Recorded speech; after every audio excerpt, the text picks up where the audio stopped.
I think, one of the things that I focus on this year is that my theme this year is to listen, learn, and lead.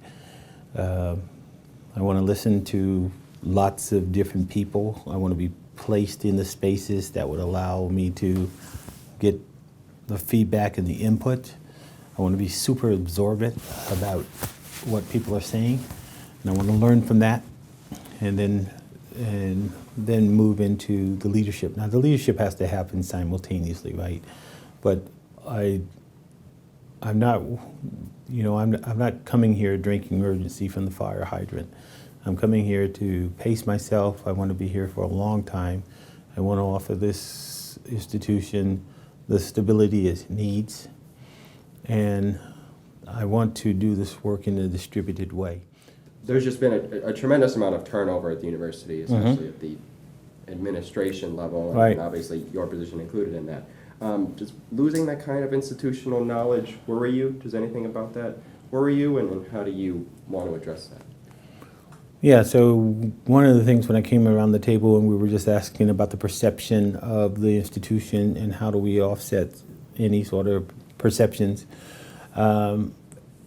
and one of the perceptions is a lack of stability. And so we want to focus on making sure that we have,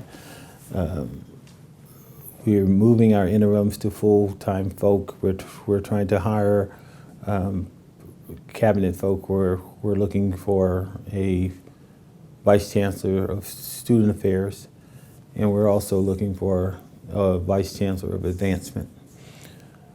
Two of our interim positions, we're going to keep the people in them for a while. Which ones are there? And that's our athletic director, Ryan Callahan. He's in a 2-year interim appointment. And the reason that we did that is because we do need stability within athletics. And he has a long history here.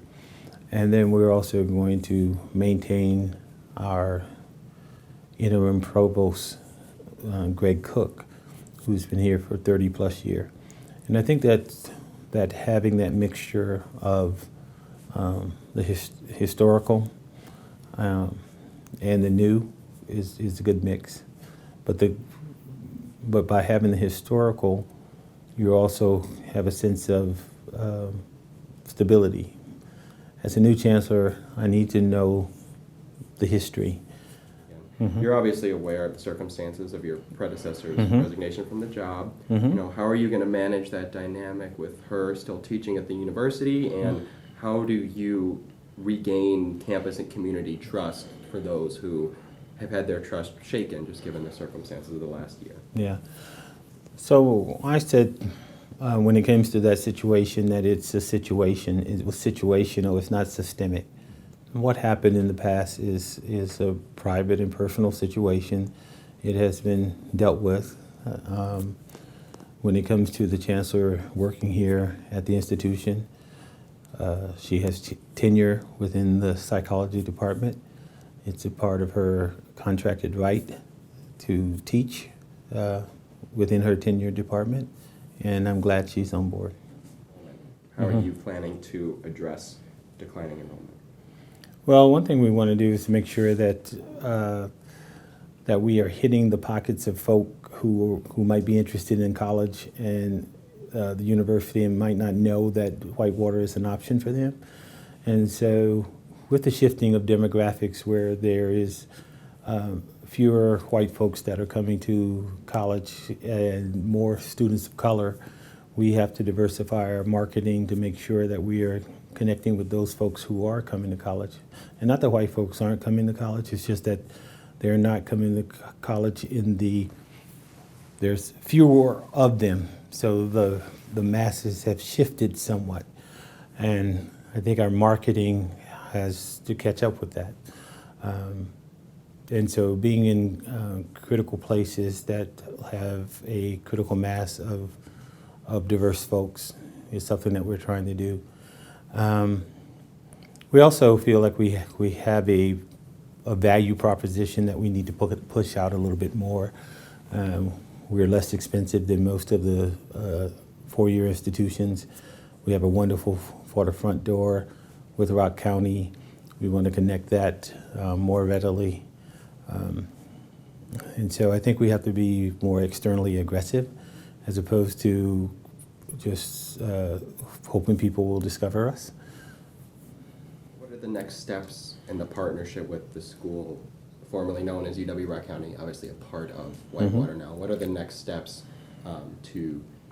when it comes to the partnership and the relationship that exists between these two campuses? Yeah, my hope is that the pathway to, typically when you work with a 2-year institution, you talk about articulation agreements. And I hope that we move beyond articulation agreements and move to pathways so that when you get your associate's degree, you can seamlessly transfer straight into Whitewater.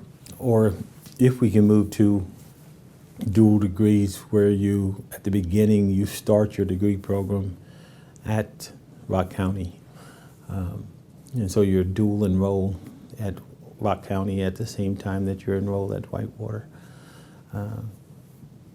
That you can get a BAS, a Bachelor of Applied Science. So if you're majoring in some sort of technical field, typically you end with your 2-year degree, and there is no 4-year opportunity. But if you can get a BAS, a Bachelor of Applied Science, and we can offer those opportunities, I think that would make the connection more seamless.